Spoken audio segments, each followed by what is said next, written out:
இடம்பலம் entertainment வணக்கம். தொடர்ச்சியா நம்ம பிக் பாஸ் நிகழ்ச்சி ரிவ்யூ பண்ணிட்டு இருக்கோம். இன்னைக்கும் நேற்று நடந்தது, இன்னைக்கு நடந்துட்டு இருக்க பிக் பாஸ் நிகழ்வுகளை ரிவ்யூ பண்ண போறோம். இன்னைக்கும் நம்மளோட தொடர்பா பேசுறதுக்காக பிரியகுருதன் அவர்கள் நம்மளோட இருக்காங்க. வணக்கம். வணக்கம். வணக்கம் மகேஷ்.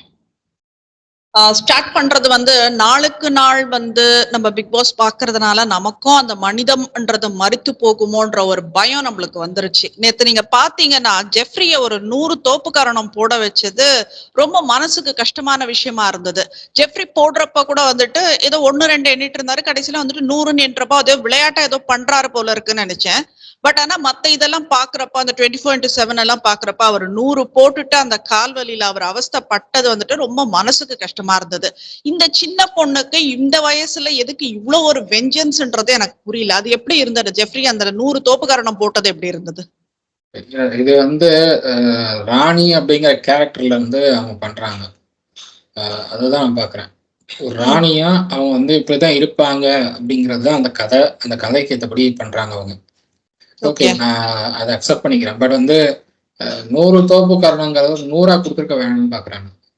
அவ்வளவுதான். தோப்பு காரணம் போட சொல்லு, தோப்பு காரணம் போட சொல்லலாம். பட் 100 இல்லாம ஒரு 30 இல்ல ஒரு 10 போட சொல்லிருக்கலாம். ஒரு 50 கிட்ட கொண்டு வந்துருக்கு போட சொல்லுங்களா கூட பிரச்சனை இல்லை. 100ங்கிறது அது ரொம்ப பெரிய விஷயம். அது அது பண்றதுக்குள்ள இருக்கிற ஸ்டெமினா எல்லாமே காலியாயிடும். கண்டிப்பா. சோ அது அது கொஞ்சம் தவிர்த்திருக்கலாம் அப்படின்னு தான் பாக்குறேன். பட் ஒரு ராணியா அவங்க இதை பண்றாங்கிறப்போ நம்ம எதுக்கு பண்றாங்க அப்படிங்கிறது எனக்கு புரியல. பட் அது குறைச்சிருக்கலாம். எனக்கு நம்பர்ஸ் கொஞ்சம் கம்மியா கொடுத்துருக்கலாம். பட் ஒரு ராணியா அவங்க அதை பண்றாங்க, அது மட்டும் தான் நான் பாக்குறேன். இல்ல, தோப்பு காரணம் போட சொன்னது நான் தப்புன்னு சொல்லல. இப்ப கூட அந்த 100 போட சொன்னதுதான் நான் மனிதம் மறித்து விட்டதுன்றத நான் நம்பர்ஸ் குறைச்சிருக்கலாம். அவங்க ஒரு 30 போட சொல்லிருக்கலாம், இப்ப ஒரு 20 போட சொல்லிருக்கலாம். 100 கொடுத்துறதுக்கு ஏன் 100 கொடுக்குற அளவுக்கு என்ன தப்பு அங்க நடந்திருக்கு அப்படிங்கிறது எனக்கு தெரியல. ஏன்னா இது ஒரு டாஸ்க் ஒரு கேம் மாதிரி போயிட்டு இருக்கு. ஒரு ராஜா ராணி அந்த டாஸ்க்ல நீங்க ஒரு ராணியா இருக்கீங்க அப்படின்னா நீங்க ராணியாவே எல்லா நேரத்திலும் இருக்கணுங்கிற அவசியம் இல்லை. எல்லா விஷயத்திலையும் நீங்க ஒரு ராணியாவே யோசிக்கணுங்கிற அவசியம் இல்லை. நீங்க அப்படி யோசிச்சீங்கன்னா அந்த அளவுக்கு யோசிச்சு நீங்க ஒன்றும் பாராட்டும் கிடைக்க போறது கிடையாது எனக்கு தெரிஞ்சு. யாரும் நீங்க தலையை துண்டிங்கன்னு சொன்னா தலையை ஒண்ணு துண்டி இது பண்ணிட மாட்டாங்க இங்க பிக் பாஸ் வீட்ல. சோ அந்த அளவுக்கு நீங்க ரொம்ப ஹார்ஷா போக வேண்டிய அவசியம் எனக்கு தெரிஞ்சு இந்த டாஸ்க்ல கிடையாது. கொஞ்சம் யோசிச்சு கொடுத்துருக்கலாம் அப்படிங்கிற மாதிரி தான் நான் பாக்குறேன். இல்ல, நீங்க சொல்ற மாதிரி அவங்க அந்த ராணி கதாபாத்திரத்துக்கு ஏத்த மாதிரி அவங்க செஞ்சாங்கன்றது என்னால முழுசா அக்செப்ட் பண்ணிக்க முடியல. ஏன்னா இதேதான் அந்த ஹோட்டல் டாஸ்க்லயும் இவங்களோட கேரக்டரே சின்ன குழந்தை தான். அப்ப இவங்க ஜெஃப்ரிய பார்த்துட்டு டே தம்பின்னு கூப்பிட்டது நான் கேரக்டர் தான் நான் பண்ணினேன் அப்படின்ற மாதிரி சொன்னாங்க. பட் அது கேரக்டர் கிடையாது. அப்பதான் கேள்வி வந்தது, அப்போ உன்னோட கேரக்டர் என்னன்னாக்கா சின்ன பொண்ணு.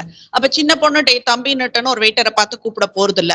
சோ அவங்க ஏதோ ஒரு பர்சனல் வெஞ்சன்ஸ் ஜெஃப்ரி மேல வச்சு ஒவ்வொரு தடவையும் அதை எப்படி பழி தீர்த்துக்கணும்னுட்டு அந்த ஒரு இதுலயே இருக்காங்களோ அப்படின்றதுதான் பயமா இருக்கு. இந்த டாஸ்கை பொறுத்தவரை அவங்களுக்கு கொடுத்துருக்கிற கதாபாத்திரம் அதுதான். அவங்க ஒரு செல்ஃபா முடிவெடுக்கக்கூடிய ஒரு ராணி, ஒரு கொஞ்சம் அகம்பாவங்களோட இருக்கக்கூடிய ஒரு ராணி. அதுதான் அவங்களுக்கு டாஸ்க்ல கொடுத்துருக்கிற அந்த கதைக்கு ஏற்றபடி அவங்க பண்றாங்க. ஓகே, பட் தோப்புக்காரணம் போட சொல்றது கொஞ்சம் நம்பர்ஸை குறைச்சிருக்கலாம். ஏன்னா இவ்வளவு அதிகமா தோப்புக்காரணம் போட்டு ஒன்றும் நடக்க போறது இல்லை எனக்கு தெரிஞ்சு. அந்த அளவுக்கு பெரிய தவறும் ஒன்றும் கிடையாது, எதுவும் நடக்கல. நீங்க இவ்வளவு நம்பர்ஸுக்கு கொடுக்கறதுக்கு கம்மி பண்ணிருக்கலாம். அதுதான் நான் சொல்றேன். இது உண்மையான ராஜாராணி இது இல்ல, ஒரு மந்திரி சபை கிடையாது. உண்மையான ராஜா நீங்க அவங்க இல்ல, உண்மையான ராணி நீங்க கிடையாது. இது ஜஸ்ட் ஒரு டாஸ்க்குங்கிறப்ப டாஸ்காவே நீங்க மெயின்டைன் பண்ணிட்டு போயிருக்கலாம். நீங்க ராணிங்கிற அந்த கேரக்டர் உண்மையை எடுத்துக்கிட்டு பண்றீங்க, அதுதான் ரொம்ப தப்பு. அது நீங்க கொஞ்சம் யோசிச்சு கொடுத்துருக்கலாமோ அப்படிங்கறத ஒரு எண்ணம் இருக்கு. கண்டிப்பா. எனக்கு தெரிஞ்சு இன்னும் கொஞ்சம் அழகா கொண்டு போலாம் இந்த ஷோவன்ற மாதிரி தான். இப்ப என்னோட தாட் என்னன்னா, இப்போ ஒருத்தருக்கு நீ தண்டனை கொடுக்குறன்றப்ப இப்போ நீ இத்தனை பொற்காசுகள் நஷ்ட ஈடா கொடுக்கணும் அப்படின்ற மாதிரி கேட்டு, இப்போ உங்களுக்கு இந்த வாரம் ரேஷன் டாஸ்க் அந்த கிராசரிஸ் எல்லாம் ரொம்ப கம்மியா இருக்கு. சோ உங்களுக்கு என்ன தேவையோ அவங்க கிட்ட அந்த பனிஷ்மெண்ட்னு ஒண்ணு சொல்லிட்டு அதை வாங்கிக்கிறது பெட்டரா இருக்கும். அதை விட்டுட்டு இத பிசிக்கலா ஒருத்தரை ஹார்ம் பண்றது அந்த அளவுக்கு நல்லது இல்லைன்றத பாக்குறேன். This is a game show, அவ்வளவுதான். ரூல்ஸ் மீற முடியாது. ரூல்ஸ் மீறி எதையும் வாங்கவும் முடியாது, எதுவும் கொடுக்கவும் முடியாது. அதுதான் இந்த டாஸ்க்ல இருக்கிற பெரிய முக்கியமான பாயிண்ட். ஸோ அவங்க ரூல்ஸை மீறி ஏதாவது வாங்க முடியுமா அப்படின்னு கேட்டா எனக்கு அதுல கொஞ்சம் சந்தேகம் இருக்கு. ஓகே ஆனா அவங்க வந்து சமையலா செய்ய சொல்லி சாப்பிடலாம். நீங்க வந்து இதை தான் சமைக்கணும் அப்படின்னு சொல்லி அவங்க கேட்டா சமைச்சு கொடுக்கறதுக்கு பண்ணி தான் ஆகணும். ஏன்னா அது வேற வழி கிடையாது. டாஸ்க் அதுலதான் வந்து இந்த சமையலும் அடங்கும் அப்படிங்கிறதுனால வேற வழி இல்லை, அது பண்ணலாம். பட் வந்து ரேஷன் பொருட்களா நீங்க வந்து கேட்டீங்கன்னா அந்த கிராசரிஸா கொடுக்க முடியுமா அப்படிங்கிறது எனக்கு தெரியல. ஏன்னா ஒன்ஸ் அது ரூல்ஸுங்கிற கொடுப்பாங்க இல்லையா? சோ அதுக்கு பதில் வந்துட்டு இப்ப வணிகம்ன்ற ரேஞ்சுக்கு அதை கொண்டு போகலாம்ன்றேன் நானு. வணிகம்னு மாத்தலாம். பட் அது அந்த ஐடியா அவங்களுக்கு இருக்கிற மாதிரி எனக்கு தெரியல. ஓகே அவங்க வந்து எப்படியாவது ஆண்கரணியை ஜெயிச்சுதான் ஆகணுமேன்னு பாக்குறாங்களே தவிர என்ன பெனிஃபிட் நம்மளுக்கு கிடைக்க போகுது அப்படிங்கிற அந்த ஒரு தாட் ப்ராசஸே இல்லாம தான் ஆடிட்டு இருக்காங்க. ஓகே இல்ல இது அக்செப்டட். இப்ப நான் அந்த டே தம்பில இருந்து திரும்ப கண்டினியூ பண்ண விரும்புறேன். இப்ப இவங்க வந்துட்டு ஒரு கேரக்டருக்கு சம்பந்தம் இல்லாம அந்த டே தம்பின்னு சொன்னதும், இப்ப இந்த வாரம் வந்துட்டு ராஜமாதாவா வந்து பவித்ரா எடுத்திருக்காங்க, அந்த ரோல் எடுத்திருக்காங்க. சோ அந்த ஹன்ச்பேக்கோட அந்த கூனி அப்படின்ற கேரக்டர்னால சோ அந்த மாதிரி கூன் போட்டுட்டு கொஞ்சம் இப்படி அப்படின்னு போறப்ப எல்லாம் சும்மா பாட்டி பாட்டின்னு கிண்டல் பண்ணிட்டு இருக்காங்க. இதுக்கு எதுக்கு அவங்களுக்கு அவ்வளவு கோவம் வருது? பாட்டின்னு கூப்பிடக்கூடாது, பாட்டி you are doing that character. அப்ப என்னன்னு கூப்பிடுவாங்க? இப்போ அவங்க ராஜ்யத்துல இருக்கிறவங்க மட்டும் தான் உன்னை ராஜமாதான்னு கூப்பிடுவாங்க. எதிரில இருக்கிறவங்க, எதிரணியில இருக்கிறவங்க இல்ல எதிர்நாட்டுல இருக்கிறவங்க எல்லாம் வந்துட்டு உன்னை ராஜமாதான்னு கூப்பிட வேண்டிய அவசியம் கிடையாது. அதுக்கு அவ்வளவு எமோஷனல் காட்ட வேண்டிய அவசியமா அப்படின்னு ஒரு கேள்வி. என்ன பொறுத்தவரை பவித்ரா எடுத்திருக்க கேரக்டர் ரொம்ப பெரிய கேரக்டர். வந்து அந்த கேரக்டருக்கு அவங்க வந்து ஜஸ்டிஃபை பண்ணியிருக்காங்க அப்படின்னு நான் பாக்குறேன். ரொம்ப அழகா அந்த கேரக்டர் பண்ணிட்டு இருக்காங்க. பட் என்னன்னா அவங்களுக்கு ஒரு ஒரு எரிச்சல் ஏற்பட்ட மாதிரி நான் பாக்குறேன். அவங்க எதிரணியில இருக்கிறவங்க எல்லாம் அவங்கள வந்து அப்படி சொல்லும் போது ஒரு எரிச்சல் ஏற்பட்ட மாதிரி பாக்குறேன். அதை அவங்களே கேட்டிருக்கலாம். சாச்சனா வச்சு ஏன் கேட்க வச்சாங்க அப்படிங்கிறது எனக்கு இன்னும் புரியல. ஏன்னா உங்களுக்கு டாஸ்க் கம்ப்ளீட்டட் டாஸ்க் முடிஞ்சது, அதாவது தற்காலிகமா நிறுத்தப்படுகிறது அப்படின்னு சொன்னதுக்கு அப்புறம் இவங்க கேட்டுக்கணும். சாட்சினா ஏன் கேட்க சொன்னாங்க அப்படிங்கிறது எனக்கு இன்னும் புரியல. ஏன்னா உங்களுக்கு தான் அது வந்து ப்ராப்ளம் அப்படின்னா உங்களுக்கு நீங்க தான் கேட்கணும். சாட்சனா இதுல கேட்டு ஒன்றும் யூஸ் இல்லை. நீங்க வந்து சாட்சனாவை இதுக்காக பயன்படுத்திக்கிறீங்க அப்படிங்கிற மாதிரி தான் போயிடும். அப்போ உங்களுடைய உரிமையை நீங்க விட்டு கொடுக்குறீங்க, சாட்சனாவை உங்களுக்காக வந்து நீங்க பேச வைக்கிறீங்கிற மாதிரி ஆயிடும். அது அப்படிதான் வெளியில ரெஜிஸ்டர் ஆகும். கண்டிப்பா அது பவித்ரா புரிஞ்சுக்குவாங்களா அப்படிங்கறது தெரியல எனக்கு. அது புரிஞ்சுக்கிட்டு பண்றாங்களா அப்படின்னு தெரியல. பட் அவங்களுக்கு பிரச்சனைன்னு அவங்க தான் கேட்டாகணும். கண்டிப்பா. அப்புறம் நேத்து நடந்த ஒரு டாஸ்க், அந்த மேப் கொடுத்துட்டு அதுல அந்த நாட்டோட பேரை பிக்ஸ் பண்றது தீபக் அண்ட் சிவகுமார் ரொம்ப அழகா பண்ணினாங்க. லைக் அது ஹேட்ஸ் ஆஃப் தான் சொல்லணும். அவ்வளவு பெரிய குளோபல் மறந்துருப்பாங்க நிறைய பேர் எங்கெங்க என்னென்ன இருக்குன்னுட்டுன்னு. சோ அந்த 17 வந்துட்டு அவங்க கரெக்டா வச்சதுன்றது ரொம்ப பெரிய விஷயம். அது ஒரு அப்ளாஸ் கொடுத்தே ஆகணும். அது 2 பேர் வந்துட்டு நல்லா சஜஸ்ட் பண்ணி அனுப்பியிருந்தாங்க. இப்ப இந்த விஷயம் இவங்களுக்கு தான் தெரியும் அப்படின்ற மாதிரி கூட்டிட்டு போயிட்டு விட்டாங்க. சோ அந்த டாஸ்க் ரொம்ப நல்லா இருந்தது. அந்த நாமினேஷன் ஃப்ரீ உங்களுக்கு வந்தது கொண்டது இதெல்லாம் ரொம்ப அழகா இருந்தது பாக்குறதுக்கு. இந்த டாஸ்க் எப்படி இருந்தது ஹரிஷ்? ஏன்னா கிரியேட்டிவ் டீம் வந்துட்டு மாறி இருக்கு, மாறினதுல இப்ப ஆரம்பிச்சிருக்காங்க. சோ இந்த டாஸ்க் எப்படி இருந்தது? கிரியேட்டிவ் டீம் அவங்க கொடுத்துருக்கிற டாஸ்க் வந்து எக்ஸலண்டான டாஸ்க். இது வந்து ஞாபக சக்திக்கு ஒரு பெரிய ஒரு பூஸ்ட். ரெண்டாவது எந்தெந்த நாடுகளை யாரால எப்படி கண்டுபிடிக்க முடியும் அப்படிங்கறத தெரிஞ்சுக்கக்கூடிய ஒரு டாஸ்கும் இது. கண்டிப்பா இதுல வந்து எனக்கு தெரிஞ்சு தீபக் அவர்களை செலக்ட் பண்ணது எனக்கு தெரிஞ்சு ரொம்ப பிளஸ்ஸா பார்த்தேன் நான். ஏன்னா இஸ் ஒன் ஆஃப் என்சைக்ளோபீடியா மாதிரி அவர் வந்து இந்த மாதிரியான விஷயத்துல ஹிஸ்டரி சம்மந்தப்பட்ட விஷயத்துல வந்து அவர் என்சைக்ளோபீடியான்னு சொல்லுவேன் நான். ஏன்னா அவ்வளவு விஷயங்கள் ஞாபகம் வச்சுக்கிட்டு தான் பேசுவாரு. ஸோ சொல்லலாம் அவர் வந்து அவரை கேட்டா நான் மறந்துடுவேன் அப்படிங்கிற மாதிரி சொல்லுவார். பட் வந்து அவர் வந்து அதீத ஞாபக சக்தி கொண்ட ஒருத்தர். ஸோ அப்படிப்பட்ட ஒருத்தரை வந்து நீங்க செலக்ட் பண்ணி இந்த டாஸ்க்கு அனுப்புறீங்க அப்படின்னப்போ எனக்கு தெரிஞ்சு அது ப்ளஸ்ஸா இருந்தது. அண்ட் சிவகுமார் அவர்களும் நல்லாவே ஆடினார்.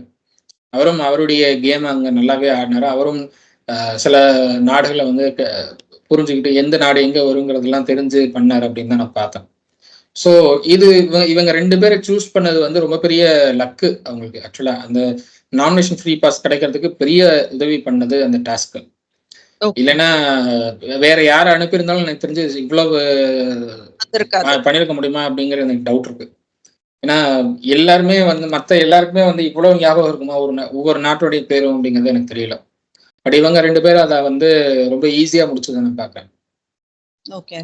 இப்ப நேத்து நடந்த ராஜாராணி டாஸ்க் எல்லாம் ஒன்னும் அவ்வளவு சுவாரஸ்யமா எதுவுமே நடக்கல. சில விஷயங்கள் வந்துட்டு இன்னும் அழகா கொண்டு போயிருக்கலாம். அது எதுவுமே இல்ல. முதல் கான்டென்ட் எதுவுமே இல்ல பேசுறதுக்குன்றதுதான் அதுல முக்கியமான விஷயமே. So will jump into Manjari's issue. இப்ப மஞ்சரி ஆஸ் அ கேப்டனோ இல்ல ஒரு அங்க இருக்கிற அந்த கேரக்டர் ரோல் பண்றாங்களோ ஏதோ ஒண்ணு. இப்ப நான் என்ன கேக்குறேன்னா, அன்னைக்கு ராணவ் வந்துட்டு அந்த பார்டரை கிராஸ் பண்ணி குதிச்சப்போ அவ்வளவு ஆர்ப்பாட்டம் பண்ணினீங்க. பட் நேத்து அந்த செங்கோலை தேடிட்டு நைட்டு எல்லாரும் அங்க வெளியில இருக்கும் போது சாச்சனா அந்த பார்டரை தாண்டி போறப்போ ஏன் நீங்க ஒரு கேப்டனா, ஏன்னா அது டாஸ்க் முடிஞ்சிடுச்சு, மீன்ஸ் தற்காலிகமாக நிறுத்தி வைக்கப்பட்டிருக்கு. இப்ப வந்துட்டு நீங்க கேப்டன், நீங்க அது எப்படி ஒரு ஹவுஸ்மேட் கிராஸ் பண்ணி போனதை நீங்க வேடிக்கை பார்த்தீங்க? கேள்வி கேட்கல. ஹவுஸ்மேட் மட்டும் இல்ல, இவங்களும் கூட அந்த பக்கம் போறதான் பார்த்தேன் நான். இல்ல டாஸ்க் எல்லாம் அது பிரச்சனை.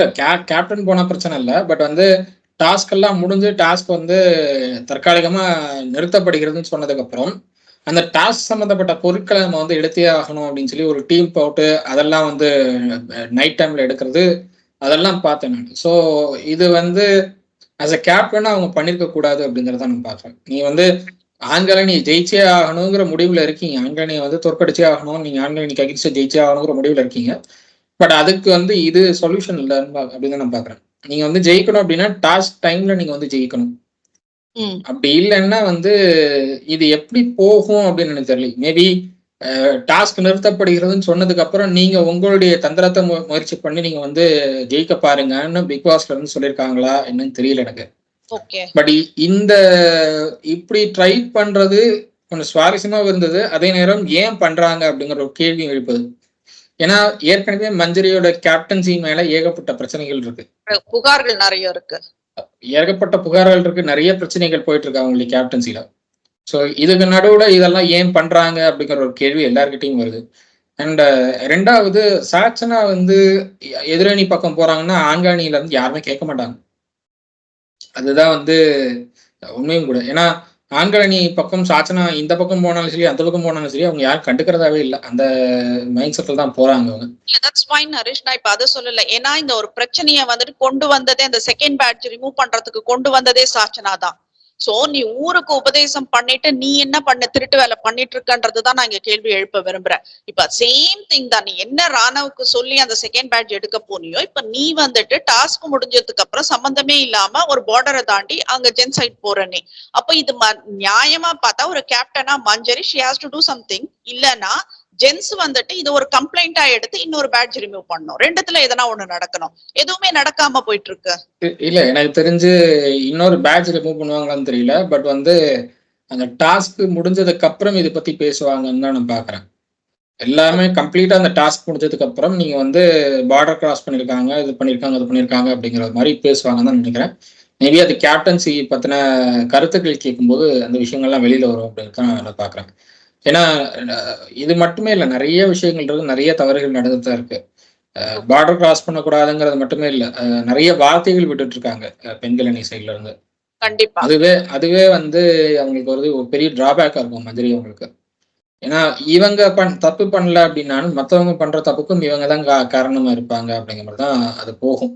ஏன்னா ஒரு கேப்டனா எல்லாரையும் கட்டுப்படுத்த வேண்டி, எல்லாரையும் வந்து கட்டுப்படுத்தி அவங்க வச்சுக்க வேண்டியது பொறுப்பு அவங்களுக்கு. கேப்டனா அந்த ஹவுஸ் வந்து எந்த பிரச்சனையும் இல்லாம கொண்டு போக வேண்டியது பொறுப்பு அவங்களுக்கு. பட் கண்டினியூஸா வார்த்தைகள் வர்றதுனால பிரச்சனைகள் வருது அப்படின்னா அந்த பிரச்சனைகளை தடுக்க தெரியல அப்படிங்கிற ஒரு பேர் வந்து கேப்டனுக்கு வந்துடும். இல்ல she is not fit to be a captain சொல்வேன். ஏன்னா கேப்டன்ன்ற அந்த பொசிஷனை வந்துட்டு அவங்க ட்ரம்ப் கார்டா யூஸ் பண்றாங்க. அவங்க வந்துட்டு ஒரு ஆசிலேஷன்ல இருக்காங்க, கேரக்டர் ரோலா இல்ல கேப்டன்சியா. சோ இவங்களுக்கு எதெல்லாம் சாதகமா வருதோ அந்த இடத்துல நான் கேப்டனா பேசுறேன்னு கொண்டு வராங்க. இப்ப இன்னைக்கு நீங்க தேர்ட் ப்ரோமோ பாத்தீங்கன்னா அதுதான் வருது. ஜாக்லின் அதான் கேக்குறாங்க. அப்ப அதெல்லாம் எடுத்துட்டு போனப்ப அது பிக் பாஸோட அந்த ப்ராடக்ட் இங்க இருந்து பர்னிச்சர் எல்லாம் போனது தெரியலையா? இப்ப இது எடுக்கிறப்பதான் கேள்வி கேட்க முடியுமா? இதுவும் அதுவும் ஒண்ணுதானே ஜாக்லின் கேக்குறாங்க. That's true. ஏன் அப்ப அதுக்கு ஒரு மாதிரி ரியாக்ட் பண்றாங்க, இதுக்கு ஒரு மாதிரி ரியாக்ட் பண்றாங்க. அதே மாதிரிதான் முன்னாள் ராத்திரியும் வந்துட்டு இவங்க என்ன நினைக்கிறாங்கன்னே புரிய மாட்டேங்குது. எடுக்கலாமா வேண்டாமா?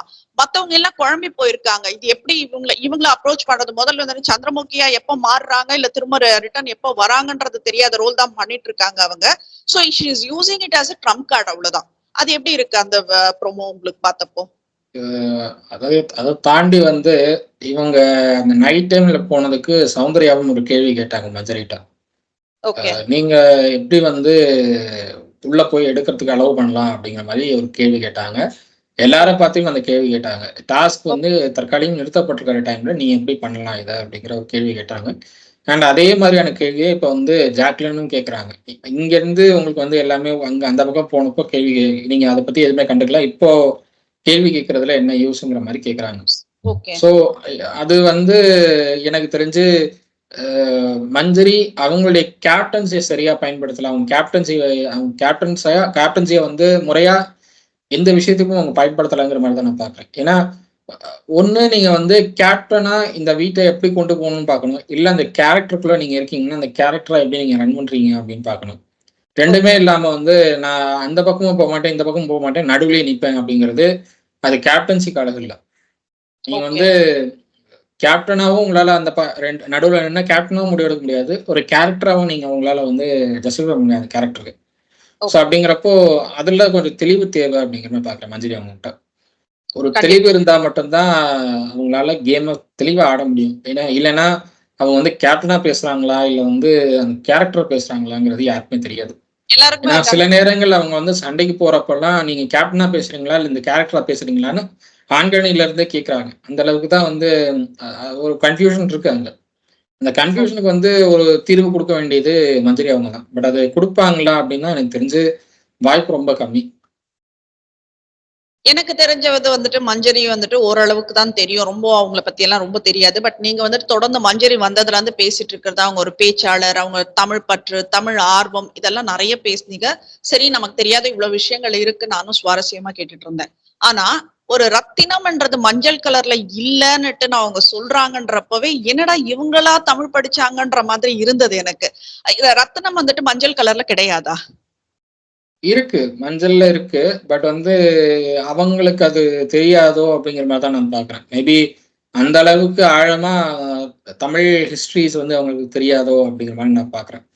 ஏன்னா ரத்னங்கள் மஞ்சள் இல்லை அப்படின்னு அவங்க சொல்றதை நம்ம என்னை பொறுத்தவரை ஏத்துக்க முடியாது. ஏன்னா இன்னைக்கு இருக்கிற பெரும்பாலான ராஜாவுடைய கிரீடங்கள்ல கூட அந்த ரத்னங்கள் மஞ்சள்ல தான் இருக்கும். ஸோ அப்படிங்கிறப்போ உங்களுக்கு மேபி அவங்க வந்து சினிமாவை பார்த்து சினிமால சிவப்பு கலர் ரத்னங்கள்லாம் யூஸ் பண்ணுவாங்க. அதை வச்சு சிவப்பு ரத்னங்கள் தான் இருக்கு மஞ்சள் இல்லைங்கிற மாதிரி சொல்றாங்களா என்ன எதுன்னு எனக்கு புரியல. மேபி கொஞ்சம் தெளிவு இல்லாம தான் பேசுறாங்க அந்த விஷயத்துல. அந்த தெளிவு இல்லாம பேசுறது ஏன் புரியல எனக்கு. ஒரு விஷயம் நீங்க பேசுறீங்க அப்படின்னா அடுத்தவங்க அதை கவனிக்கிறாங்க அப்படின்னா, இப்ப சௌந்தர்யா பேசினாக்கா ஓகே ஃபைன், சௌந்தர்யாக்கு இவ்வளவுதான் நாலேஜ், ஆனாலும் இவங்க அழகா பண்றாங்க, இந்த மாதிரி விஷயங்கள் நம்மளால ஏத்துக்க முடியும். பட் ஆனா நீங்க வரப்பவே வந்துட்டு தமிழ் புலவர்ன்ற ரேஞ்சுக்கு தான் வந்து இறங்குறீங்க. அப்படி இருக்கும் போது முதல்ல அவங்க கேக்குறாங்க, இது ரத்தின கல்லு வந்துட்டு சிகப்புல தானே இருக்கும், வேற மஞ்சள்ல கிடையாதுன்றாங்க. முத்து வந்துட்டு அதை பண்ணிட்டாரு, இல்ல இது மஞ்சள்ல ரத்தினம் அப்படின்னு சொல்றாரு. இவங்க இல்லைன்னு சொன்ன உடனே முத்துவே ஒரு நிமிஷம் கன்ஃபியூஸ் ஆயிட்டாரு. சோ முத்துக்கு என்னன்னா, இது மத்தவங்க யாருன்னா சொல்லியிருந்தா அந்த இடத்துல டார்கெட் பண்ணி அடிச்சிருப்பாரு. இல்ல மஞ்சள்ல இருக்கு, உங்களுக்கு என்ன தெரியும்ன்றத டார்கெட் பண்ணி அடிச்சிருப்பாரு. இவங்களும் தமிழ் புலமை தானே, இவங்களுக்கு தெரிஞ்சிருக்குமே, இவங்க ஏன் இப்படி கேக்குறாங்க, உண்மையிலேயே நாம தப்பு பண்ணிட்டோமோன்ற ஒரு ஆசிலேஷன் முத்து கிட்ட இருந்தது அந்த இடத்துல. ரத்தனம் வந்துட்டு மஞ்சள் கூட வந்துட்டு எங்க நாட்டுல கிடைக்கும் அப்படின்ற மாதிரி ஒரு சாமர்த்தியமா மாத்தினாரு, அது வேற விஷயம். பட் ஆனா அவருக்கே ஒரு கன்ஃபியூஷன் கொடுக்குற அளவுக்கு வந்துட்டு இருந்தது மஞ்சரியோட ஸ்பீச் அங்க. எனக்கு அவங்க தமிழ்ல என்ன படிச்சாங்கன்றது எனக்கு தெரியல. வந்து மஞ்சள்லயும் இருக்கு, வெள்ளையிலும் இருக்கு, சிவப்புலையும் இருக்கு. இவங்க வந்து சிவப்பு ரத்னங்கள் மட்டுமே இருக்கும் அப்படிங்கிற அந்த ஒரு மைண்ட் செட்ல இருக்கிற மாதிரி தான் நான் பார்க்கிறேன். ஏன்னா பெரும்பாலான சினிமாக்கள், பெரும்பாலான மேடை நாடகங்கள் எல்லாம் வந்து சிவப்பு ரத்னங்கள் கொண்ட அந்த தலைப்பாகை இல்லைன்னா அந்த கிரீடங்கள் தான் பயன்படுத்துவாங்க. ஸோ அதனால அதை பேஸ் பண்ணி இதுதான் அப்படிங்கிற அந்த இதுக்கு வந்திருக்கலாம். அண்ட் மோஸ்ட்லி நம்ம வந்து டெக்ஸ்ட் புக்ஸ்ல பாக்குறதும் வந்து சிவப்பு ரத்னங்கள் கொண்ட கிரீடங்கள் தான் ராஜாக்களுக்கு இருக்கும். அது ஒரு அழகா காட்டியிருப்பாங்க, பெயிண்ட் பண்ணி அழகா வச்சிருப்பாங்க புக்ஸ்ல, டெக்ஸ்ட் புக்ஸ்ல. ஸோ அதனால மேபி இதுதான் அவங்களுக்கு அப்படிங்கிற மாதிரி நினைச்சிருக்கலாம். பட் வந்து இன்னும் கொஞ்சம் ஆழமா அவங்க புரிஞ்சுக்க வேண்டிய அவசியம் இருக்குன்னு நான் பாக்குறேன் இதுல. இல்ல இப்போ நீங்க சொல்ற மாதிரி இது ராஜாங்க காலம் வரலாறு இதெல்லாம் வந்துட்டு டெக்ஸ்ட் புக்ல படிச்சது கொண்டது, ஐ அக்செப்ட். ஆனா தமிழ்ன்றப்போ தமிழ்ன்ற வார்த்தை வரப்போவே அந்த இடத்துல அன்னப்பறவைன்றது ரொம்ப அழகா வந்துடும். ஏன்னா மத்த லாங்குவேஜஸ்ல எவ்வளவு இருக்குன்றது எனக்கு தெரியாது, பட் அன்னப்பறவைன்றது தமிழ் படிக்கிற எல்லாருக்குமே தெரியும். ஏன்னா அதுக்கு ஆரம்பத்துல இருந்து நம்மளுக்கு கத்து கொடுக்கறது அப்படிதான். நீரையும் பாலையும் அது பிரிக்குமா பிரிக்காதா சயின்டிபிக்கா நம்ம அது வேற, நம்ம அதுக்குள்ள போக வேண்டாம். பட் ஆனா தமிழ் பாடம் கத்து கொடுக்கறது என்ன, அன்னப்பறவை வந்துட்டு நீரையும் பாலையும் பிரிச்சு பாலை மட்டும் குடிக்கும், தண்ணீரை அதுலயே விட்டுடும்ன்றது வந்துட்டு காலாகாலமா நம்ம குழந்தையில இருந்து எல்லா குழந்தைக்கும் இதுதான் நம்ம சொல்லி கொடுக்க ஆரம்பிக்கிறோம், இப்படிதான் வளர்றாங்க. அந்த அன்னப்பறவையோட கழுத்து கூட வந்துட்டு இவங்களுக்கு தெரியல தமிழ் படிச்சவங்கன்றப்ப வந்துட்டு ரொம்ப கஷ்டமா இருந்தது. அன்னப்பறவைக்கு இவ்வளவு பெரிய கழுத்து இல்லைன்றாங்க, அன்னப்பறவைக்கு எவ்வளவு பெரிய கழுத்து இருக்கும்? அன்னப்பறவைக்கு கழுத்து பெருசாதான் இருக்கும். பட் அவங்களுக்கு என்ன, அவங்களுக்கு வந்து நிறைய விஷயங்கள் மறந்துருக்கோங்கிற மாதிரி எனக்கு தோணுது. மேபி இன்னும் தெளிவில்லாம இருக்காங்க அப்படிங்கறத நான் பாக்குறேன். அவங்களுக்கு வந்து வாத்துக்கும் அன்னப்பறவைக்கும் கன்ஃபியூஸ் ஆயிட்டாங்களான்றதும் எனக்கு தெரியல. எனக்கு இல்ல கன்ஃபியூஷன் இருக்கு, கன்ஃபியூஷன் இல்லாம இல்ல, கன்ஃபியூஷன் இருக்கு.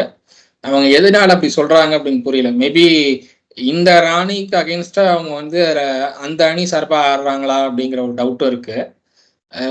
அதை தாண்டி வந்து இவ்வளவு தெளிவு இல்லாம இருக்காங்க அப்படிங்கிறதும் எனக்கு ஒரு ஆச்சரியமா இருக்கு. ஏன்னா இவ்வளவு தெளிவு இல்லாம நீங்க வந்து தமிழை அழகா புரிஞ்சு வச்சிருக்கீங்க, ஆனா இவ்வளவு தெளிவு இல்லாம நீங்க இருக்கிறதுங்கிறது அது ரொம்ப ஆச்சரியமான ஒரு விஷயம். ஏன்னா தமிழை நீங்க புரிஞ்சுக்கிட்டீங்க அப்படின்னா தமிழ் சம்பந்தப்பட்ட எல்லாத்தையும் நீங்க புரிஞ்சுக்குவீங்க. இன்னைக்கு வந்து எல்லாத்துலயுமே சயின்ஸ்ல கூட உங்களுக்கு வந்து தமிழ் இருக்கு, சயின்ஸ்ல கூட உங்களுக்கு தமிழுடைய தொடர்புகள் இருக்கு, எல்லாத்துலயும் உங்களுக்கு தமிழுடைய தொடர்புகள் இருக்கு. அப்படிங்கிறப்போ நீங்க தமிழை புரிஞ்சுக்கிட்டீங்க அப்படின்னா எல்லா இடத்துலயும் உங்களுக்கு தமிழ் இருக்குங்கிறதையும் புரிஞ்சுக்கிட்டீங்கன்னு அர்த்தம். அப்ப நீங்க தமிழ்ல இன்னும் தெளிவா புரிஞ்சுக்கல, நீங்க வந்து ஜஸ்ட் மேடை பேச்சுக்காக நீங்க தமிழை பயன்படுத்துறீங்கிறது மட்டும்தான் அர்த்தம். கோடி பேர் பாக்குற ஒரு ஷோ, இதுல ஒரு தப்பா ஒரு விஷயத்த நம்ம ரெஜிஸ்டர் பண்ணா நாளைக்கு நம்ம ஒரு மேடை ஏறி பேசும்போது கேள்விகள் நம்ம மேல வந்துட்டு வீசப்படாதான்ற ஒரு அந்த அவேர்னஸ் இருந்தாலே போறோம்னு நினைக்கிறேன் நான். அடுத்தவங்களை மட்டம் தட்டுறதை தவிர்த்துட்டு நாம வந்து எந்த இடத்துலயும் இறங்கிடக்கூடாது, சருகிடக்கூடாதுன்றதுல ஆர்வம் காட்டினா நல்லதுன்னு நினைக்கிறேன். சோ நம்ம ஃபைனலா போலாம் ஹரிஷ். இப்ப இது வந்துட்டு நேத்து ரொம்ப ஒரு ஈஸியான ஒரு டாஸ்க் கொடுத்தாங்க, கிளே கொடுத்துட்டு உங்களால முடிஞ்சதை செய்யினாங்க. இன்னைக்கு பிளே ஸ்கூல்ல பார்த்தனா குழந்தைங்க கையில அந்த ஸ்டிஃப்னஸ் வரத்துக்கே வந்துட்டு கிளே கொடுத்துட்டு பண்ண சொல்றாங்க. எவ்வளவு அழகழகான விஷயங்கள் செய்திருக்கலாம். செய்ய முடியாதவங்க கூட ஒரு டம்ளர், ஒரு கிண்ணம், தவா, கடாய்னு அழகா செஞ்சிருக்கலாம். இல்ல நகைகளாக அந்த கடா மாதிரி செய்யறதோ, இல்ல கம்மல் மாதிரி செய்யறதோ, ஏதோ கடுக்கன் மாதிரி சம்திங் இவங்க கிரியேட்டிவா பண்ணிருக்கலாம் கேர்ள்ஸ் டீம். எதுவுமே பண்ணலன்றதுதான் ஆச்சரியமா இருந்தது. உட்காந்து ஒரு ஹார்ட் இது அதுன்னு பண்ணிட்டு இருக்காங்க. அப்ப என்னதான் உங்களுக்கு பண்ண தெரியும்? இது சாதாரண விஷயம். ஒரு களிமண்ணு கொடுத்துருக்காங்க, அதுல இருந்து ஒரு உருவத்தை உருவாக்க உங்களால முடியாதா? பட் பாய்ஸ் டீம் இந்த பக்கம் ரொம்ப அழகா பண்ணாங்க, ஒரு ராஜாங்கமே பண்ணினாங்க, அது ரொம்ப அழகா இருந்தது. அந்த கூர் வாழ் செய்திருந்தாங்க, அது அழகா இருந்தது. இப்ப அந்த சிம்பிள் அப்படின்னு சொல்லிட்டுன்னா அந்த ரத்னம் வச்சு பண்ணிருந்தாங்க, அதுவும் அவ்வளவு அழகா இருந்தது. அந்த அளவுக்கு கூட மெனக்கிட வேண்டாம், அட்லீஸ்ட் ஒரு கிச்சன் ஐட்டம்ஸ் யாச்சும் செஞ்சு வச்சிருக்கலான்றதுதான் என்னோட ஆதங்கம். இல்ல, உங்களுக்கு கிரியேட்டிவ் மைண்ட் இருந்தா மட்டும்தான் அப்படி பண்ண வரும், கிரியேட்டிவ் மைண்ட் இல்லைன்னா அப்படி பண்ண வராது. எனக்கே நானே ஒரு கிளே சம்பந்தப்பட்ட ஒரு போட்டியில நான் கலந்துக்கிட்டேன். எனக்கே அந்த கிரியேட்டிவ் மைண்ட் இருந்ததுனால மட்டும்தான் என்னால ஒரு என்ன சொல்றது, ஒரு கிளே சம்பந்தப்பட்ட ஒரு ஆர்ட் என்னால பண்ண முடிஞ்சது அன்னைக்கு. அதுவும் ஒரு 1000 பேர் கொண்ட மேடையில எனக்கு வந்து அந்த காம்படிஷனுங்கிறப்ப நான் அதை பண்ணி காட்டினேன். அந்த கிரியேட்டிவ் மைண்டை தேவை உங்களுக்கு வந்து. ஃபர்ஸ்ட் பீஸ்ஃபுல்லா இருக்கணும் மைண்டு, செகண்டா அந்த கிரியேட்டிவிட்டி உங்களுக்கு இருக்கணும், அப்பதான் வந்து அதை பண்ண முடியும், இல்லைன்னா பண்ண முடியாது. இவங்களுக்கு வந்து யோசிக்கிறாங்க, இதை பண்ணணும் அதை பண்ணணும்னு யோசிக்கிறாங்க, பட் கொஞ்சம் தெளிவில்லை இவங்கள்ட்ட, இன்னுமே அந்த தெளிவில்லை. எது தேவைங்கிறதும் உங்களுக்கு தெரியல, எது தேவையில்லை அப்படிங்கிறதும் உங்களுக்கு தெரியல. இந்த கிளே வச்சு என்ன பண்ணணும்னு உங்களுக்கு தெரியல, கிளே வச்சு என்ன பண்ணணும் அப்படிங்கறதே அவங்களுக்கு தெரியல. ஸோ அதனால அப்படி இருக்கிறப்ப அவங்க என்ன பண்ணுவாங்க அப்படிங்கறதே நம்மளுக்கு வந்து புரியாத ஒரு விஷயம்தான். இதுல வர்ஷினி வந்து ஏதோ ராஜநாகம் பண்றேன்னு என்னமோ பண்ணாங்க, அது கூட ஓரளவு பெட்டர்ன்னு நான் பாக்குறேன். ஏதோ நாகத்துடைய தலைக்கு ஓரளவு மேட்ச் ஆயிருக்கு அப்படிங்கிற மாதிரி பாக்குறேன் நான். மற்றபடி எதுவும் பெருசா ஒண்ணு மேட்ச் ஆன மாதிரி எனக்கு தெரியல. அப்படிங்கிறப்போ அந்த விஷயத்துல நீங்க வந்து கிரியேட்டிவ் மைண்ட் இருந்தா மட்டும் தான் பண்ண முடியும். பெண்கள் நீல நான் அதை எக்ஸ்பெக்ட் பண்ணல, பண்ணுவாங்க பண்ண மாட்டாங்க அப்படிங்கறதெல்லாம் வேற. பட் வந்து கிரியேட்டிவ் மைண்ட் இருக்கு அப்படிங்கறதெல்லாம் நான் எக்ஸ்பெக்ட் பண்ணல. அவங்களுக்கு வந்து எப்படியாவது ஆண்கள் நீ ஜெயிச்சாகணும் அப்படிங்கிற அந்த ஒரு வெறி மட்டும் தான் இருக்கிறத நான் பாக்குறேன். பெண்கள் அணிக்கு வந்து எந்த விதமான ஐடியாவும் கிடையாது. அவங்களுக்கு எப்படியாவது ஆண்கள் நீ ஜெயிச்சாகணும், எப்படியாவது வந்து டாஸ்க்ல நம்ம வந்து ஜெயிச்சா போதுங்கிற ஒரு மைண்ட் செட் மட்டும் தான். ஸோ அதனால கிரியேட்டிவ் ஐடியாஸ், கிரியேட்டிவான தாட்ஸ் எல்லாம் உங்களுக்கு பாசிபிள் இல்லைன்னு தான் நான் பாக்குறேன். ஓகே, இப்ப இன்னைக்கு இந்த 24x7 ஏதாச்சும் சுவாரஸ்யமா நடந்ததா? சுவாரஸ்யமா அப்படின்னு பார்த்தா எனக்கு தெரிஞ்ச எதுவுமே இல்லை. பட் வந்து இன்னைக்கு கொஞ்சம் ஸ்டார்ட்ஸ்னா அந்த கேரக்டரா அவங்க நடந்துக்கிறாங்கன்னு நான் பாக்குறேன். ராணியா அந்த கேரக்டர் நடந்துக்கிறாங்க அப்படின்னு பாக்குறேன். இது 3வது ப்ரோமோ சம்பந்தப்பட்டதுதான். அந்த பல்லாக்கு ஒருவருக்கு தான் அந்த பல்லாக்குங்கிறாங்க. அந்த ஒரு பல்லாக்கு தான் இருக்கும். ஒரு பல்லாக்கு 2 அணியில யாரையும் பயன்படுத்திக்கணும் அப்படிங்கிறாங்க. ஆண்கள் அணி தரப்புல நீங்க வந்து மன்னிப்பு கேட்டாதான் பணம் பல்லாக்கு கொடுக்க முடியும்னு சொல்றப்போ மன்னிப்பு கேட்க வேண்டாம் அப்படின்னு இவங்க சொல்றாங்க சாட்சினா. சோ அது வந்து ஒரு ராணியா இப்பதான் அவங்க வந்து ஒரு ராணியா ஒரு முடிவு எடுக்கிறாங்க அப்படின்னு நான் பாக்குறேன். சோ இது வரைக்கும் வந்து அவங்க ஜஸ்ட் ஒரு சின்ன பிள்ளைத்தனமா விளையாடிட்டு இருந்தாங்க இது வரைக்கும். இப்பதான் ஒரு ராணியா அவங்க வந்து கொஞ்சம் முடிவு எடுக்கிறதா நான் பாக்குறேன் அந்த இடத்துல. சோ அதனால இதுக்கு மேல அது வந்து இன்னும் பெரிய அளவுல சூடு பிடிக்குமோ ஆட்டம் அப்படின்னு நான் பாக்குறேன். ஏன்னா நிறைய சண்டைகள் வரும் அப்படின்னு எக்ஸ்பெக்ட் பண்ண ஒரு டாஸ்க் இது. போன சீசன்ல எல்லாம் ஏகப்பட்ட சண்டைகள் வந்தது. இன்னும் சொல்ல போனோம்னா நிறைய பேர் சண்டை போட்டுக்கிட்டாங்க. சனமே வந்து எனக்கு மனிதாபமானம் இல்லையா அப்படிங்கிற ரேஞ்சுக்கு எல்லாம் பேசினாங்க ஒரு சீசன்ல. இன்னொரு சீசன்ல நம்ம வந்து நிறைய பார்த்துருக்கோம். ரச்சிதா வந்து தண்ணீருக்கு பதிலா சிறுநீர் கொண்டு வாருங்கள்னுவாங்க. காமெடியாவும் இருக்கும். அவங்களையும் கிண்டல் பண்ணுவாங்க. அது ஒரு பிரச்சனையாவும் போவாங்க. ஸோ காமெடியாவும் இருந்தது, பிரச்சனையாவும் போகும் அப்படிங்கிற மாதிரி தான் அந்த டாஸ்க் எக்ஸ்பெக்ட் பண்ணது. பட் வந்து எதுவுமே நடக்கல. எம்டியா போயிட்டு இருக்கு அந்த டாஸ்க்கு. அதுல ஏதாவது மாற்றம் கொண்டு வரணும் அப்படின்னா எனக்கு தெரிஞ்சு டாஸ்கை வேற மாதிரி யோசிச்சாதான் உண்டு அப்படின்னு பாக்குறேன் நான். இஃப் ஐம் நாட் ராங், எனக்கு எந்த சீசன்ன்றது தெரியல. இது கவின் சீசன் தான் நினைக்கிறேன். அப்போ வந்து இந்த ராஜா ராணி டாஸ்க் வந்தப்போ ஒரு ஜோக் மட்டும் எனக்கு மைண்ட்ல அப்படியே ரெஜிஸ்டர் ஆயிருந்தது. நான் இந்த மாதிரி ஒரு விஷயத்த தண்டோரா போட்டாச்சா அப்படின்னு கேட்கிறப்போ இந்த மாதிரி விஷயத்த வந்துட்டு நான் ஃபேஸ்புக், ட்விட்டர், இன்ஸ்டால எல்லாம் போட்டுட்டேன். நான் 5 கோடி 10 கோடி மக்களுக்கு ரீச் ஆயிடுச்சு, அதுக்கு ஓட் போட்டுட்டாங்கன்ற மாதிரி சொல்றாரு. அப்ப ராஜா கேட்கிறாரு, நாட்டுல இருக்கிறதே 5 கோடி தானே அப்படின்னா இன்னும் 5 கோடி ஃபேக் ஐடி அப்படின்னுட்டு சொல்வார். ரொம்ப அது ஒரு கிரியேட்டிவா அழகா இருந்தது. ராஜா இதுக்கோ வந்துட்டு எவ்வளவு தூரம் விலகி வந்தாலும் இன்னைக்கு என்ன நடக்குதோ பிரசன்ஸ் எல்லாம் அவ்வளவு கிளீனா அழகா எடுத்துட்டு போனாங்க. இன்னொரு வாட்டி அந்த கவினும் சாண்டியும் வரமாட்டாங்களான்ற ஏக்கத்தை கொடுத்திருக்காங்க. இப்ப நடக்கிற ராஜா ராணி டாஸ்க் சுத்தமா ஒண்ணுமே இல்லை. இது வரைக்கும் பண்ணதெல்லாம் ஒண்ணுமே. கிரியேட்டிவ் மைண்ட், அதெல்லாம் கிரியேட்டிவ் மைண்ட். நீங்க வந்து ஒரு டாஸ்கை எப்படி அழகா கொண்டு போகணும்னு நீங்க நினைச்சீங்க அப்படின்னா அதை அழகா கொண்டு போக முடியும் உங்களால. பட் அதுக்கு வந்து கிரியேட்டிவ் மைண்ட் அவசியம். நீங்க வந்து இது இவங்க கிட்ட கிரியேட்டிவ் மைண்ட் இருக்கிற மாதிரி தெரியல. பெண்களை நீ வந்து எப்படியா ஜெயிச்சாகணுங்கிற வெறி மட்டும் தான் அவங்ககிட்ட இருக்கே தவிர இந்த கிரியேட்டிவ் மைண்ட் இல்லை. இந்த டாஸ்க்கை எப்படி அழகா கொண்டு போகணுங்கிற அந்த தாட் ப்ராசஸ் இல்லை. இது எப்படியாவது நம்ம ஜெயிச்சாகணும் அப்படிங்கிற ஒரு தாட் ப்ராசஸ் மட்டும் தான் அவங்ககிட்ட இருக்கு. அதுதான் வந்து அவங்க வந்து கண்டினியூஸா இம்ப்ளிமெண்ட் பண்ணிட்டு இருக்கிறத பாக்குறேன். ஸோ அதனால வந்து இதை வந்து சுவாரஸ்யமா எடுத்துட்டு போவாங்க அப்படின்னு நான் எக்ஸ்பெக்ட் பண்ணல. ஆண்களை நீ வேணா இதை சுவாரஸ்யமா எடுத்துட்டு போகலாம். ஏன்னா ஆண்கள் நீ வந்து இதை ஜெயிக்கிறோம் தோக்குறோங்கிறத தாண்டி இந்த டாஸ்க் அழகா கொடுக்கணும்னு நினைக்கிறாங்க. அதுதான் வந்து முக்கியமான விஷயம். ஜெஃப்ரி வந்து நேற்று சௌந்தர்யாவை பிடிக்கும் போது சௌந்தர்யாவோட ரியாக்ஷன்ஸும் அழகா இருந்தது, ஜெஃப்ரியோட ரியாக்ஷன்ஸும் அழகா இருந்தது. 2 பேருக்கும் இது கண்டென்ட் கொடுக்கணுங்கிறது அவங்களுக்கு 2 பேருக்கும் புரியுது. அதனால 2 பேரும் அதை கண்டென்ட்டா கொடுக்குறாங்க அழகா. மற்ற யார்கிட்டையும் அந்த கண்டென்ட் கொடுக்கணுங்கிற அந்த அழகும் இல்லை, தெளிவும் இல்லை. ஸோ அதனால எல்லாருமே வந்து எப்படியா ஜெயிச்சாகணுங்கிற மைண்ட் செட்ல போறாங்கிறப்போ இது சுவாரஸ்யத்தை உண்டாக்கும்னு எனக்கு தோணல. தர்ஷிகா, விஷால் வந்துட்டு அவங்க தனி ட்ராக்ல போக ஆரம்பிச்சிட்டாங்க. ஒன்னா சேர்ந்து டான்ஸ் ஆடுறதுன்னு அவங்க தனியா அவங்க போயிட்டு இருக்காங்க. அது எவ்வளவு தூரம் போகும் அந்த பாதைன்றது தெரியல. அது அன்வான்ட் பாதையான்றதும் நமக்கு புரியல. போக போகதான் தெரிய வரும். சோ இந்த எல்லாருக்குமே யாருக்குமே தெரியாதுங்கிறாங்க. பட் எல்லாருக்குமே அங்க தெரியும் இவங்க தனியா ட்ராக் போயிட்டு இருக்கு அப்படிங்கிறது எல்லாருக்குமே அங்க தெரியும்.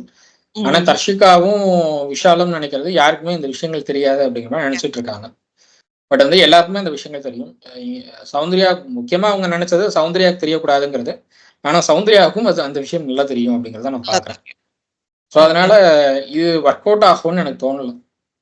இதுல வந்து ஒற்றனை கண்டுபிடிச்சிட்டாங்க, சிவகுமார் தான்றத கண்டுபிடிச்சிட்டாங்க. சோ அது எப்படி இருக்கும்ன்றது தெரியல. இப்ப நேத்தி வந்துட்டு அவங்க முதல் படியை கேப்சர் பண்ணிட்டாங்கன்ற மாதிரி இருந்தது. இப்ப இந்த 24/7 ஏதாச்சும் இருந்ததா அதுக்கான அடுத்த ஸ்டெப்? இல்ல, அது அப்படி எந்த அனௌன்ஸ்மெண்ட் இது வரைக்கும் வரல. பட் வந்து ஆண்கள் அணி அஹெடா இருக்காங்க அப்படிங்கறதான் பாத்துட்டு இருக்கேன் நான். ஸோ எனக்கு தெரிஞ்சு இந்த டாஸ்கை ஜெயிக்கக்கூடிய இடத்துல ஆண்கள் அணி இருக்கிறதா நான் பாக்குறேன். மேபி பெண்கள் அணி கொஞ்சம் சுவாரஸ்யமா இதுல எதையா கொண்டு போய் ஜெயிக்க முடியுமா அப்படின்னு பார்த்தா மட்டும்தான் பார்க்கலாம். ஏன்னா ஆண்கள் அணி வந்து அவங்களுடைய கம்ப்ளீட்டா அவங்கள இந்த டாஸ்க்ல கொடுத்துட்டு இருக்காங்க. அவங்களுடைய கம்ப்ளீட்டா அவங்களுடைய எஃபர்ட் எல்லாத்தையும் கொடுத்துட்டு இருக்காங்க ஆண்கள் அணி. பெண்களுக்கு அந்த எஃபோர்ட் இல்ல. 2வது ஒற்றுமை இல்ல அவங்ககிட்ட. அந்த ஒற்றுமை இல்லாததுதான் வந்து பெரிய மைனஸா இருக்கு அவங்களுக்கு. கண்டிப்பா. ஒற்றுமையா இதுதான் நம்ம பண்ண போறோம் முடிவு பண்ணி பண்ணாங்கன்னா பெட்டரா இருக்கும். பட் முடிவே பண்ணாம இஷ்டத்துக்கு ஆளாளுக்கு ஒண்ணு பண்ணிட்டு இருக்காங்கங்கிறது தான் டாஸ்கே ரொம்ப கெடுக்குது. கெடுக்குது. இப்ப 50 நாட்களை நெருங்க போகுது. வைல்ட் கார்டு என்ட்ரியும் 6 பேர உள்ள அனுப்பிட்டாங்க. இதுக்கு மேலயும் வந்துட்டு சுவாரஸ்யம் இல்லன்றது வந்துட்டு இந்த சீசனா மட்டும் தான் இருக்கும்னு நெனைக்கிறேன். இன்னொரு இப்ப வைல்ட் கார்டு அனுப்புவாங்க. 50வது நாள் இன்னொரு வைல்ட் கார்டு இன்னொரு இருக்கு. வைல்ட் கார்டு உள்ள வருவாங்க எனக்கு தெரிஞ்சு. இன்னொரு வைல்ட் கார்டு யார் வரப்போறாங்கன்னு தெரியல. எனக்கு தெரிஞ்ச வரைக்கும் தர்ஷா குப்தா உள்ள அனுப்ப போறாங்கன்னு ஒரு பேச்சு ஓடிட்டு இருக்கு. தர்ஷா குப்தா உள்ள போனா அவங்க ஒரு கேம் ஆடுவாங்க. இருக்கிற குழப்பத்தை வந்து இன்னும் பெருசுப்படுத்தி இன்னும் சுவாரஸ்யமா கொண்டு போவாங்கன்னு நான் பாக்குறேன். சோ இது வந்து யாருக்கு நல்லது அப்படின்னு கேட்டா தர்ஷா குப்தாக்கு நல்லது, பெண்கள் அணிக்கு நல்லதா இருக்கும் அவங்க உள்ள போனாங்கன்னா. கண்டிப்பா. ஏன்னா ஆண்கள் அணிகிட்ட இருக்கிற சுவாரஸ்யம் பெண்கள் அணிகிட்ட இல்ல. அதுதான் நான் பாக்குறேன். ஆண்கள் அணி வந்து ஒரு சின்ன பிரச்சனைய கூட வந்து ஹேண்டில் பண்ண தெரியுது அவங்களுக்கு. அத வந்து சுவாரஸ்யமா அந்த பிரச்சனைய வந்து வெளியில காட்ட தெரியுது அவங்களுக்கு. ஓகே. பெண்கள் அணிக்கு முன்னாடி நம்ம பிரச்சனைய வெளியில காட்டக்கூடாது. ஆனா அந்த பிரச்சனைய டிஃபரெண்டா நம்ம காட்டணும் அப்படிங்கிற ஒரு ஐடியால ஆண்கள் அணி வந்து அத காட்டுறாங்க. But okay. வந்து பெண்கள் அணி சம்மந்தமே இல்லாம போப்படுறது, சம்மந்தமே இல்லாம கத்துறதெல்லாம் வந்து இருக்கு. அது எதுக்கு பண்றாங்க, ஏன் பண்றாங்கன்னு தெரியல. அத ஓகே. வந்து தவிர்த்துட்டாங்க அப்படின்னா எனக்கு தெரிஞ்சு பெண்கள் அணிகிட்ட அந்த ஒரு கன்ஃப்யூஷன்ஸ் குறையும் அப்படின்னு பாக்குறேன் நான். அது ஓகே. ஆகணும். அந்த கன்ஃப்யூஷன்ஸ் குறையணும் அப்படின்னா அதுக்கு தர்ஷா குப்தா பெட்டர். அப்படி இல்லைன்னா வேற யாராவது நல்ல சண்டை போடுற ஒரு கேரக்டர் யாராவது ஒருத்தர் உள்ள இருக்குன்னா பெட்டரா இருக்கும். கண்டிப்பா. நல்ல வனிதா மேம் மாதிரி ஒரு ஸ்ட்ராங்கான ஒரு கண்டஸ்டன்ட் உள்ள வரணும்ன்றத தான் எதிர்பார்க்கிறோம். வனிதா அவர்கள் லாஸ்ட் சீசன் போனப்போ ஒரு தெளிவு ஏற்படுத்தினாங்க. எல்லா ம். டீம்மேட்ஸ் கிட்டயும் ஒரு தெளிவு ஏற்படுத்தினாங்க. ஆண்கள் அணி வந்து ஒரு பிரிவா இருந்தாங்க. பெண்கள் அணி ஒரு பிரிவானாங்க அதுக்கப்புறம். எல்லாம் ம். ஒண்ணா இருந்து ஒரு கலவையா இருந்தாங்க. அதுக்கப்புறமா தான் ஆண்கள் அணி தனிப்பிரிவு, பெண்கள் அணி தனிப்பிரிவுன்னு போனாங்க. அதுக்கப்புறமா தான் ஒரு தெளிவு இருந்துச்சு கேம்லயே. அந்த தெளிவை ஏற்படுத்தக்கூடிய கேரக்டர் யாருன்னு எனக்கு இன்னும் புரியல. ஏன்னா தர்ஷா குப்தா வந்து சண்டை போடுவாங்க. அவங்க வந்து டாஸ்க்க இன்னும் சுவாரஸ்யமாக்குவாங்க. ஓகே. பட் வந்து தெளிவை ஏற்படுத்துவாங்களா அப்படிங்கிறது எனக்கு ஒரு டவுட். அது தெரியல. So okay. அது அந்த கேரக்டர் யார் பண்ணுவாங்கன்னு வெயிட் பண்ணி தான் பார்க்கணும். ஓகே ஹரிஷ்.